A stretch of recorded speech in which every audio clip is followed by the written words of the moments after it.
the first stanza.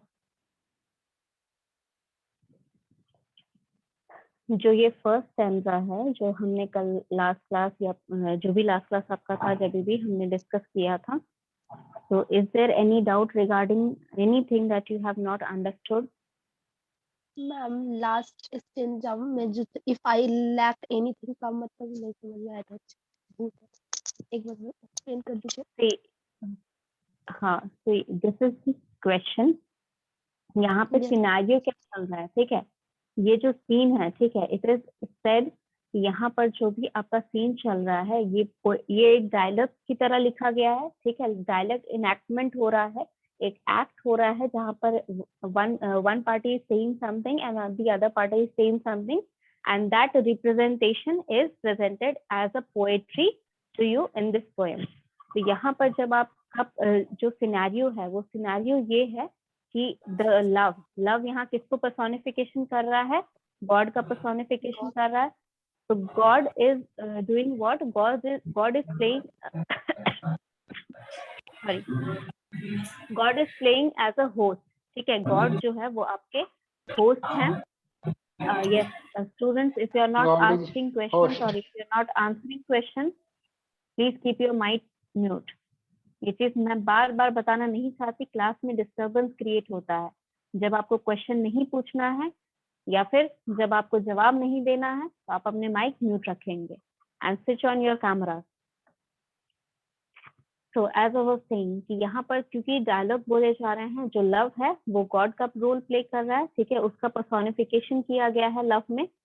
तो जो God है वो होस्ट है एक तरह के, ठीक है? वो घर पे, जैसे आप किसी के घर चाहते हैं, ठीक है?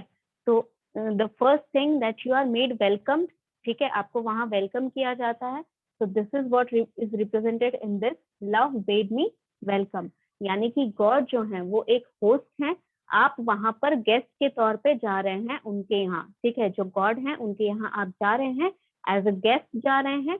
गॉड जो है वो आपको वेलकम कर रहे हैं, but because you have committed some mistakes, आपने कुछ गलतियां की हैं, आपने कुछ गुनाह किए हैं, जिनकी वजह से you are not able to accept yourself, आप खुद को एक्सेप्ट नहीं कर पा रहे, आप खुद को माफ नहीं कर पा रहे हैं, जिसकी वजह से आप वहां पर आपको लगता है कि you are not worthy to be welcomed in his home. जो गॉड हैं उनके पास जाने के आप लायक नहीं हैं, ऐसा सोल को लगता है। So what does God do? But the quick-eyed God love, यानी quick-eyed love इसीलिए यहाँ पर कहा गया है क्योंकि you know that God knows everything, ठीक है? तो God जो है, जब आप कोई गुनाह करते हैं या कोई गलती करते हैं, God does not have any restrictions, ठीक है? वो आपके the moment you even think to commit a crime, आप कोई क्राइम अगर कमिट भी कर रहे हैं तो उससे पहले भी, यस, तो एज आई वाज सेइंग कि लव जो है, ठीक है, वो जो गॉड है, जैसे ही आपके दिमाग में कोई ख्याल आता है दैट इज नॉट गुड, ठीक है? Any evil thoughts that you have in mind is not protected from the God. God से वो बचे हुए नहीं है। God knows who is going to commit the crime और who is thinking evil thoughts in their mind. तो God से कुछ छुपा हुआ नहीं है, दैट इज वाई यहाँ पर ये सेंटेंस लिखा गया है। But quick eyed love means that he knows everything, ठीक है? Observing me grew slack from my entrance in, drew nearer to me and sweetly questioned if I lacked anything। ये जो क्वेश्चन है, if I lacked anything, it is similar to the question, ये similar है उस question के, जब कोई host उनके घर में आप जाते हैं, किसी के भी घर आप जाते हैं, तो सबसे पहले आपको क्या पूछा जाता है कि are you comfortable, make yourself comfortable, आपको कुछ मैं लाके दूं, ठीक है? तो इस सिमिलर सिचुएशन को यहाँ क्रिएट किया गया है, that love is playing the host role and the soul is playing the guest role. So the host asks the guest that if you lack anything, if I can do anything for you, if I can get anything for you। So this is the similar similar equation, ठीक है? यहाँ पर जो situation है वो पूरा similar है। तो क्योंकि आप गेस्ट के तौर पे, जो सोल है वो गेस्ट के तौर पे गया है लव के पास, गॉड के पास, तो वो उनसे पूछते हैं because it is his responsibility. जो गॉड है वो गॉड होस्ट हैं, इसीलिए उनकी ये रिस्पॉन्सिबिलिटी बनती है कि चाहे वो बंदा कमिट किया हो, कितना भी बड़ा वो गुनाह किया हो, वो उनको माफ कर देते हैं और वो उनको वेलकम करते हैं। So it is as the responsibility as a host, god ask the soul that if you lack anything, यानी कि मैं आपको कुछ आपके लिए क्या कर सकता हूँ, can I do something for you, can I get anything for you. ठीक है, यहाँ पर कंफर्टेबल बनाने के लिए आपको as a guest you are coming to me, so as a host it is my responsibility to make you comfortable to get everything that you want. ठीक है, so this is what the base of this your first stanza. ठीक है, तो if I lacked anything का मतलब यही हुआ कि जो गॉड हैं उन्होंने सोल से, यानी कि जो उनके गेस्ट हैं उनसे पूछा कि मैं आपके लिए क्या कर सकता हूँ, if I can do anything for you. All right, doubt clear हो गया?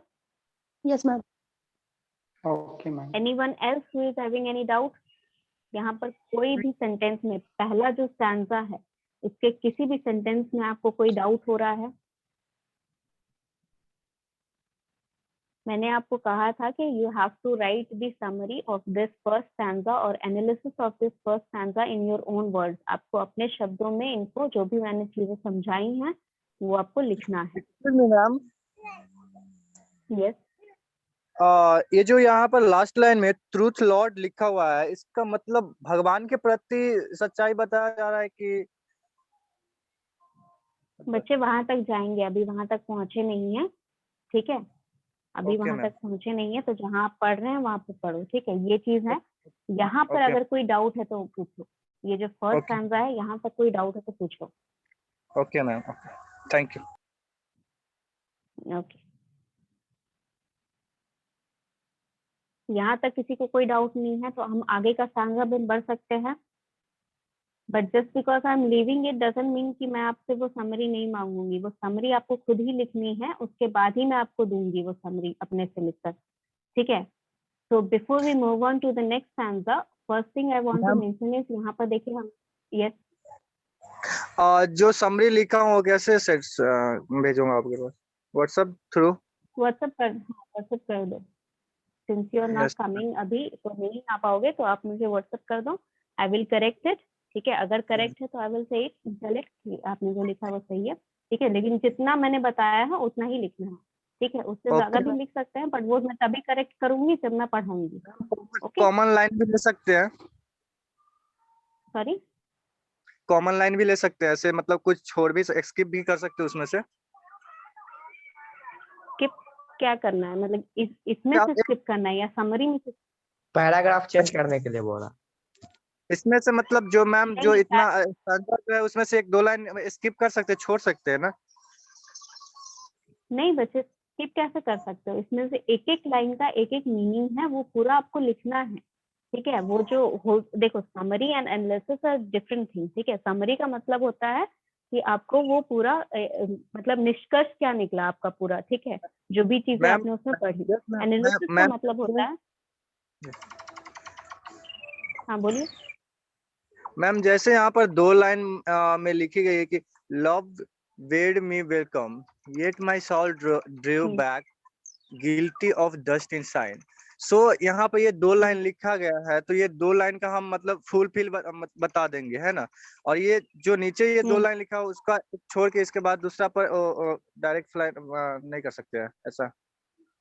नहीं, ऐसा स्किप नहीं कर सकते। एवरी लाइन इसी के क्यों स्किप नहीं कर सकते हैं, क्योंकि आपको जब क्वेश्चंस आएंगे, ये चीज मैं बता चुकी हूँ, जब क्वेश्चंस आपको एग्जाम में आएंगे तो अगर आपने एक सेंटेंस भी स्किप कर दिया, मान लो उसी सेंटेंस के आगे पीछे ये चारों लाइन दे दिया गया या ये तीनों लाइन या यही दोनों लाइन दे दिया गया, तो आप वो चीज अलग-अलग पार्ट में दिया रहता है ना? हाँ वही चीज, तो आपको वहां पर एक एक लाइन पूरा समझाना होगा।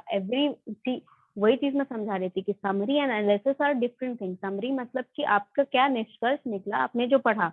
Analysis mean that every each and every word जो जहाँ पर लिखा है वो क्या रिप्रेजेंट कर रहा है, किस चीज के लिए लिखा गया है, what does the whole sentence mean, what does the writer wants to say to you, what does he what is the scenario of the speaking. वो पूरा एनालिसिस यानी कि हर एक चीज जो आपको यहाँ पर मैं समझा रही हूँ और जो बता रही हूँ, वो सारी चीजें आपको एनालिसिस में लिखनी होंगी।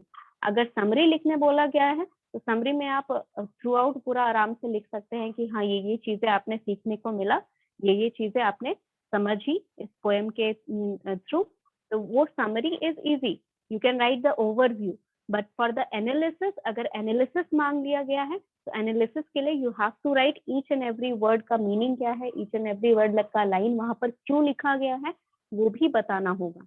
तो do not try to skip it, ठीक है, क्योंकि आप फुल जो भी है आपके पास पूरा एनालिसिस रहेगा, तो इट इज बेटर कि आपको कुछ भी उसमें से पूछ दिया जाएगा तो you will able to be answer that question. Okay, Okay, thank you. Yeah. okay, so before moving on to the next stanza, what I want to say is यहाँ पर जो मैंने बताया था कि it has a regular rhyme scheme, यहाँ पर जो rhyme scheme बताई गई है पोएम में A B A B C C, यहाँ पर आप वो चीज देख सकते हैं A B A B C C, that means the first line and the third line जो last words हैं they are rhyming, back, slack, sin, in, questioning, anything, so these rhyming words is, ये जो pattern है rhyme का, ये पूरे poem में यही पैटर्न चल रहा है। हेयर, डियर, ही, दी, रिप्लाई, आई, शेम, ब्लेम, डिजर्व, सर्व, मीट, ईट, ये सारी जो चीजें हैं, ये जो पैटर्न है आपका A B C C, ये आपका फॉलो थ्रू आउट पोएट्री हो रहा है, यही राइम स्कीम कहते हैं। If you are not able to understand by this, यहाँ पर देख के समझ जाओ कि क्या राइम स्कीम होती है और कैसे उसको निकालते हैं। Understood? Okay, so next stanza is, यहाँ पर देखिए कंटिन्यूएशन है, ठीक है। यहाँ पर क्या पूछा लास्ट में, गॉड ने पूछा आपसे, जो सोल है, सोल से पूछा, जो गेस्ट है उनसे पूछा कि मैं आपके लिए क्या कर सकता हूँ, ठीक है, या what can I do for you, what can I get you, ठीक है। इफ आई लैक्ड एनीथिंग, यानी कि मैं अगर, इफ आई लैक्ड एनीथिंग, ये किसके प्रोस्पेक्टिव से बोला गया है, ये सोल के प्रोस्पेक्टिव से बोला गया है, बट बोला किसने है, गॉड ने बोला है, लव ने बोला, ठीक है। But quick eyed love observing me grew slack, यहाँ से बाद जितना भी है ये सारा जो भी कुछ किया है या बोला है वो लव ने बोला है, यानी कि गॉड ने बोला है। तो but quick eyed love observing me grew slack from my first entrance in, drew nearer to me sweetly questioning if I lacked anything। ये यहाँ पर खत्म हो गया। ये इसी के कंटिन्यूएशन में व्हाट डज, अब सोल, गॉड ने कुछ पूछा तो सोल ने रिप्लाई भी किया, तो what was his reply, a guest I answered worthy to be here। A guest I answered मतलब soul answered that a guest worthy to be here, यानी कि भगवान के पास जाने के लिए मैं वर्दी हो जाऊं, या जो गेस्ट है वहां पर आ सकते हैं उस लायक मैं बन जाऊं, ठीक है। सी, यहाँ पर पहले ही बता दिया गया है कि सोल पर्पस क्या है पोएट्री का, that the soul does not deems himself, जो सोल है वो खुद को वर्दी नहीं मानता है, that he should be or she should be, जो भी सोल है, is not worthy to be welcomed inside the God's house, ठीक है। जो भगवान का घर है वहां जाने के वो खुद को वर्दी नहीं मानता है। तो that is why he asked what, जब भगवान ने उनसे पूछा कि मैं आपके लिए क्या कर सकता हूँ, तो सबसे पहले उन्होंने क्या कहा कि I want to be that guest, मैं वैसा गेस्ट बनना चाहता हूँ, मैं वैसा इंसान बनना चाहता हूँ जो आपके यहाँ आने के लिए वर्दी हो, यानी कि आपके यहाँ आने के लायक हो। अंडरस्टूड? इस लाइन में किसी को कोई डाउट नहीं है?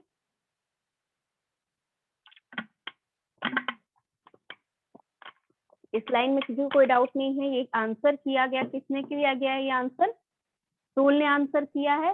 किससे किया आंसर? गॉड को आंसर किया, जो उन्होंने क्वेश्चन किया था।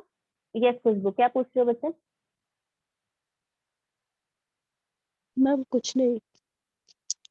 ओके, तो एज आई वाज सेइंग कि जो गेस्ट हैं, ठीक है, यानी कि जो सोल है उसने ये आंसर दिया जब गॉड ने उनसे पूछा कि इफ आई लैक्ड एनीथिंग, जब गॉड ने पूछा कि if you lacked anything, he answered और शी आंसर्ड, जो भी सोल है उन्होंने आंसर किया, a guest worthy to be here, here यानी कि कहाँ? भगवान के पास। भगवान के पास जाने के लायक मैं बन सकूं, ऐसा मुझे आप बना दीजिए। तो लव सेड व्हाट, लव यानी कि God said what, you shall be he. अब मुझे कोई बता सकता है ही यहाँ किसको रिप्रेजेंट कर रहा है? ही का मतलब क्या हुआ यहाँ पर? किसके लिए ये प्रोनाउन यूज किया गया है यहाँ पर? गेस्ट के लिए मैम। सोल। गेस्ट के लिए? कौन से गेस्ट के लिए? भगवान के लिए, गॉड के लिए। नरेटर। मैम सोल जो ही वहां पे यहाँ गए। पर, ही यहाँ पर उस गेस्ट के लिए रिप्रेजेंट किया गया है जो वर्दी है वहां जाने के। क्योंकि यहाँ पर आंसर क्या किया उसने, जब भगवान ने उस सोल से पूछा कि मैं आपके लिए क्या कर सकता हूँ, तो उस सोल ने वापस में क्या कहा कि मुझे आपके यहाँ आने के लायक बनना है। तो वो इंसान जो भगवान के पास जाने के लायक है, उसको ही यहाँ पर रिप्रेजेंट कर रहा है। Love said you shall be he, यानी कि यू शैल बी ही कौन? आप वो बन जाएंगे। कौन बन जाएंगे? A guest who is worthy to come here, a guest who is worthy to come to the god. Understood? नहीं समझ में आया तो Okay. Let's take an example. अगर एक एग्जांपल ले लें हम कि मान लीजिए कि किसी बच्चे को किसी एक बहुत बड़ी कंपनी का मैनेजर बनना है, ठीक है? तो इफ यू आर विशिंग, बच्चे ये क्या कर रहे हैं धर्मजीत? हाथ जो है वो दूर रखिए स्क्रीन से, ठीक है? You are only to understand here. यहाँ कलाकारी मत दिखाइए अपना, हाथ दूर रखिए स्क्रीन से। तो एज आई वाज सेइंग कि यू शैल बी ही का मतलब, मान लीजिए कि आपको कोई एक मैनेजर है, वो आपका आइडियल है, ठीक है? वो आपका आइडियल है, आप देखते हैं उनको हमेशा काम करते हुए, आपको उनकी तरह ही हमेशा से बनना है। तो ही इज योर आइडियल, ठीक है? तो अगर आप मेरे पास आए कि मैम हमको उनकी तरह बनना है, तो व्हाट विल आई से? यू शैल बी ही। इसका क्या मतलब हुआ? ये पोएटिक लाइन है एक तरह से, ठीक है? यू शैल बी ही का ट्रांसलेशन क्या हुआ? You will become like him one day, you will become like him one day. आप उनकी तरह एक दिन बन जाएंगे। तो दिस इज द ट्रांसलेशन, ठीक है? ये यू शैल बी ही इसलिए लिखा गया है क्योंकि ये पोएटिक लैंग्वेज में है, ठीक है? अगर ये एक नॉर्मल कॉन्वर्सेशन में होता तो यहाँ पर क्या आता? You will become someone who is worthy to come to the lord, ठीक है? जो भगवान है, आप उनके पास आने के लिए जो लायक हैं उनमें से एक बन जाएंगे। अंडरस्टूड? ये दो लाइनें समझ में आ गया? कोई डाउट किसी को? Is there anyone who is having doubt regarding these two sentences? नहीं है कोई doubt? Okay, let's move forward then. I the unkind, ungrateful.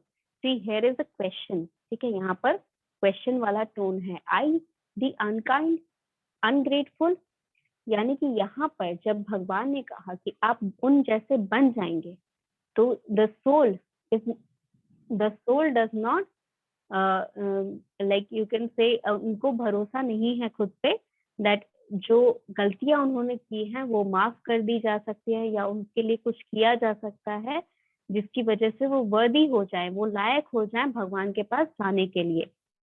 तो he is questioning, the soul is questioning himself. जो सोल है वो खुद पे भरोसा नहीं करती है इतना कि वो उस लायक बन सकती है कि वो भगवान के पास जा सके। तो I the unkind, ungrateful, what is the meaning of unkind, ungrateful? कोई मुझे मीनिंग बता सकता है अनकाइंड और अनग्रेटफुल का? सॉरी मैम, क्या? अनसाइन? अनकाइंड एंड अनग्रेटफुल का मीनिंग क्या हुआ?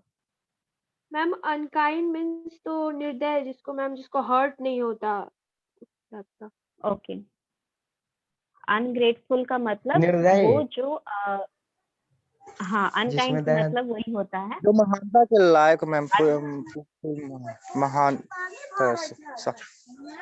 Yes, Grateful. अनकाइंड मतलब वही होता है जो जिसके अंदर दया नहीं होती है। दया की भावना नहीं अनग्रेटफुल है का जिस मतलब, हाँ, निर्दयी। अनग्रेटफुल का मतलब हुआ कि जो किसी चीज के लिए ग्रेटफुल नहीं है, यानी कि आपके पास भगवान ने कोई परेशानी दी है तो आप बस परेशानी देख रहे हैं, आप वो चीजें नहीं देख रहे हैं जो चीजें आपके पास ऑलरेडी हैं। ठीक है, you have 2 hands, you have 2 legs, you can work, you have a functioning brain. तो ungrateful means you are not grateful. ठीक है, ग्रेटफुल मतलब क्या, आप धन्यवाद नहीं करते हैं भगवान का उन चीजों में जो चीजें भगवान ने आपको दी है। तो I the ungrateful, unkind, ungrateful, ये सोल जो है, ये सोल खुद को क्वेश्चन कर रही है, तो क्या मैं उस लायक कभी बन सकता हूँ जब मैंने किसी के ऊपर दया नहीं दी, जब मैंने आपको किसी चीज के लिए शुक्रिया नहीं किया, जब मैंने किसी चीज के लिए आपको थैंक यू नहीं बोला, जो चीजें आपने मुझे दी, तो क्या मैं उस लायक कभी बन सकता हूँ? यस मैम, ठीक है, it's this not is the able to soul. Great, इस टाइप से जो अनग्रेटफुल का वर्क होगा। हाँ, he does not feel himself worthy, तो he is questioning his character। ठीक है, वो खुद के ही कैरेक्टर को, खुद की ही पर्सनालिटी को क्वेश्चन कर रहा है कि मैंने कभी किसी की हेल्प ही नहीं की, मैंने आपको कभी थैंक यू नहीं बोला किसी चीज के लिए, हमेशा रोता रहा कि ये नहीं है मेरे पास, वो नहीं है मेरे पास, मैं उस लायक कैसे बन सकता हूँ जो यहाँ पर आपके पास आ सके। Next is my dear I can not look on the. यहाँ पर माय डियर किसके लिए बोला गया है? गॉड के लिए बोला गया है। ठीक है, it is the same line, the soul is answering this same line, my dear I can not look on thee. Thee मतलब you, it is thee not look on you, यानी कि जब आप शर्मिंदा, अब आंखें कब चुराते हैं? जब आप शर्मिंदा रहते हैं, जब आप कोई गलती करते हैं, तो व्हेन ही इज रियलाइजिंग, जो सोल है वो रियलाइज कर रहा है कि मैं कभी भी उस लायक नहीं बन पाऊंगा, तो what is he doing? He is not looking in the eyes with the God. ठीक है, वो गॉड के साथ आंख नहीं मिला पा रहे हैं। ठीक है, जो सोल है, जहां नहीं समझ में आया वहां मुझे रोक के आज पूछ सकते हैं। ठीक है, तो आई कैन नॉट लुक ऑन दी, यानी कि मैं इतना अनग्रेटफुल हूँ, मैं इतना अनकाइंड हूँ, मैं आपसे नजर भी नहीं मिला सकता। This is the answer of the soul. ठीक है, अब what does love do? Love took my hand and smiling did reply, who made the eyes but आई।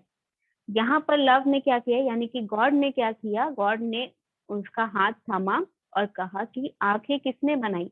जिस आंखों को तुम मुझसे मिला नहीं पा रहे हो, that means you are shameful of your act. ठीक है, the soul is very shameful of his और her act.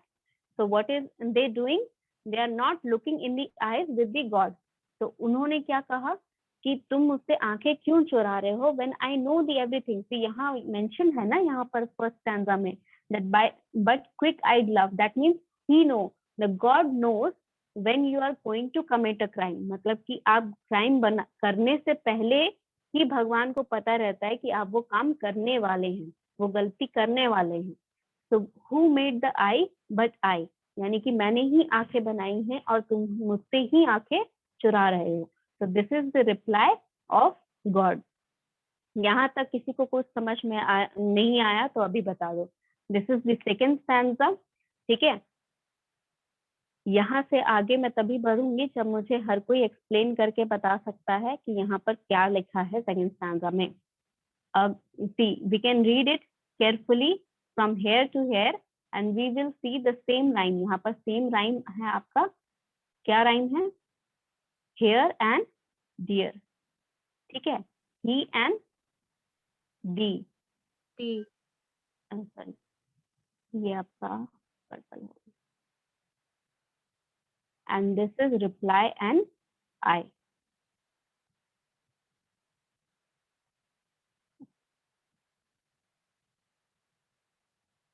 So this is your rhyme scheme again। ठीक है, यहाँ से यहाँ तक पढ़ लो, पूरा चीज एक बार रिवाइज कर लो।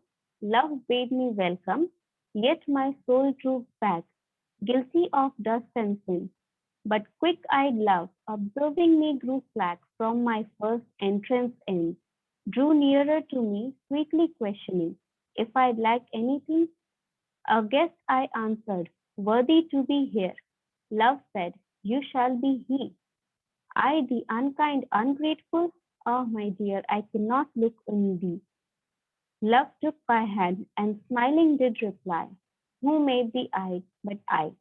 यहाँ तक क्या कॉन्वर्सेशन है आपको समझ में आ रहा है? पहले गॉड जो है वो एक होस्ट की तरह वेलकम कर रहे हैं। सोल जो है वो खुद को लायक नहीं समझती है तो वो नहीं आ पा रही है उनके पास। गॉड क्या करते हैं?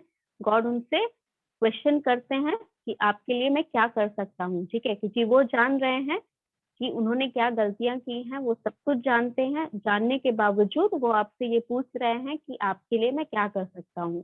तो यहाँ गेस्ट ने क्या बोला, यानी कि सोल ने क्या बोला कि सोल ने ये बोला कि मैं आपके पास आने के लायक बनना चाहता हूँ, यानी कि I want to be worthy to be welcomed at the house of lord. तो love said what? God said what? You shall be he. You shall be he यहाँ पर क्या रिप्रेजेंट कर रहा है? Again I am explaining. He represents the guest or the one who is worthy to come in the house of Lord. यानी कि भगवान के घर जाने लायक जो बंदा है, ही उसका प्रोनाउन है यहाँ पर। ना वो सोल को रिप्रेजेंट कर रहा है, ना वो लव को या गॉड को रिप्रेजेंट कर रहा है। ही जो है यहाँ पर ये चीज रिप्रेजेंट कर रहा है, उस इंसान को रिप्रेजेंट कर रहा है जो भगवान के पास जाने के लायक हैं। I the unkind, ungrateful, ah my dear, I cannot look on thy। जब ये बात बोलते हैं भगवान की आप उस लायक बन सकते हैं, तो सोल को और बुरा लगता है कि मैंने तो इतनी गलतियां की हैं, मैंने कभी भी भगवान को थैंक यू नहीं बोला किसी चीज के लिए, मैंने कभी भी किसी का हेल्प नहीं किया, तो उसके बावजूद मैं कैसे लायक बन जाऊं। That is why he is not able to see God in the eye. ठीक है, वो भगवान से आंखें नहीं मिला पा रहे हैं। आई कैन नॉट लुक ऑन दी, मतलब मैं आपको देख नहीं पा रहा हूँ, because I am guilty of, I am shameful of the sins that I have done. Love took my hand and smiling did reply, who made the I but I. यानी कि लव क्या बोल रहे हैं, गॉड क्या बोल रहे हैं कि आपको मैंने जो भी चीजें दी हैं मैंने ही बनाई हैं। ठीक है, आप जो आंखें मुझसे चुरा रहे हैं वो आंखें मैंने ही दी हैं। So I know everything. I know every sin that you have committed. So you need not be worried to hide from me. यानी कि भगवान से आपको छुपाने की कुछ जरूरत नहीं है। He knows everything. Understood? यहाँ तक किसी को कोई डाउट है? अभी फिर से बोल रही हूँ, पूछ लो। You have 5 minute time. If you are having any doubt, अभी भी पूछ लो। And again, I'm giving you another, जिसने नहीं लिखा है वो सेकंड स्टैंजा का भी मीनिंग लिखेगा जो समझ में आया आपको अभी तक। ठीक है, and one more thing, Google से सर्च करके मत लिखिएगा, ठीक है, because there are a lot of variations and words that are used, जिसकी वजह से आप कंफ्यूज हो जाएंगे। ठीक है, बहुत सारी ऐसी चीजें हैं जो आपको कंफ्यूज कर देंगे कि वो किसके लिए लिखी गई हैं पोएम में, गॉड के लिए लिखी गई हैं या सोल के लिए लिखी गई हैं। तो जो चीजें मैं यहाँ समझा रही हूँ उसी हिसाब से आप अपना समरी लिखिए, एनालिसिस लिखिए, दोनों अलग अलग लिखिए। अंडरस्टूड? एंड उसके बाद जो भी नहीं समझ में आ रहा है ट्राई करके देखने, इसीलिए बोल रही हूँ क्योंकि अभी आप लिखोगे समरी, एनालिसिस लिखोगे, जो नहीं समझ में आएगा तो वो आप मुझसे नेक्स्ट क्लास में पूछ सकते हैं। Understood? Any doubt regarding that? No ma'am. Okay, चलिए, तो ये आपका लास्ट स्टैंजा है। एंड बिफोर स्टार्टिंग, ठीक है, जो बच्चे ने मुझसे पूछा था truth love lord, truth lord यहाँ पर रिप्रेजेंट कर रहा है भगवान को। ठीक है, क्योंकि क्रिश्चियनिटी में when it is refer to the lord, ठीक है, तो ट्रू लॉर्ड उनको बोला जाता है, भगवान को बोला जाता है। ठीक है, जो क्योंकि वहां पर सिर्फ एक ही भगवान है। ठीक है, only the Jesus Christ are the one who they are praying to. ठीक है, तो ट्रू लॉर्ड यानी कि जो सच्चे भगवान हैं उनके लिए। ठीक है, दैट इज वाई यहाँ पर ट्रू लॉर्ड लिखा गया है। If you want to go through the summary और analysis and writing about writing this, आप ट्राई करके देख सकते हो। ठीक है, because you have understood half of the poetry, ये चीज आपको समझ में आ सकती है।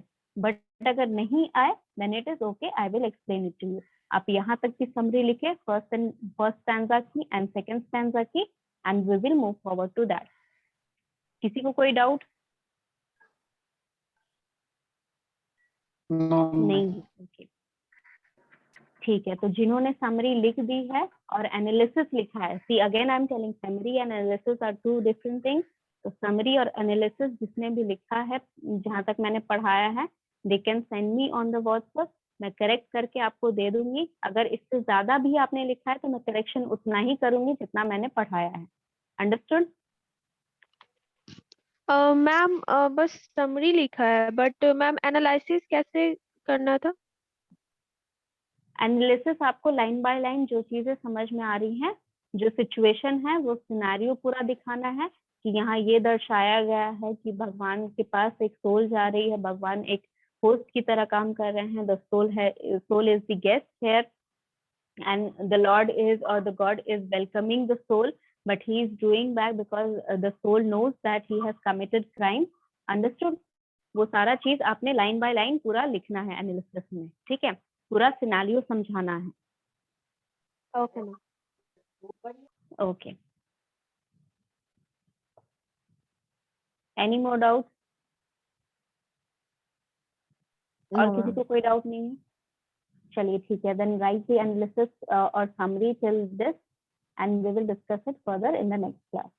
Okay? Ma'am excuse me ma'am. Yes. Ma'am मेरा अटेंडेंस बन ही नहीं रहा है। नेक्स्ट क्लास प्रीवियस क्लास में भी नहीं बना था और आज भी नहीं बना।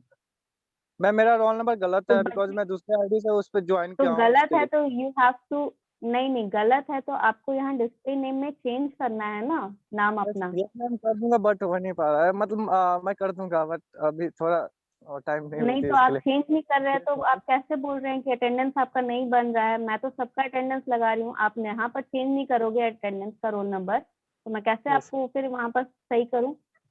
मैम दूसरा अकाउंट से इसको ज्वाइन किया है, इसकी वजह से प्रॉब्लम हो रही है, तो मैं करता हूँ बाद में वो। तो मैम इसके लिए नहीं आपने जब ये हम आप प्लीज बना दीजिए।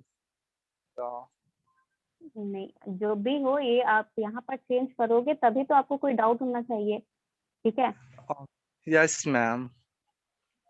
ओके, मैम 13 प्लीज, 2 दिन का है।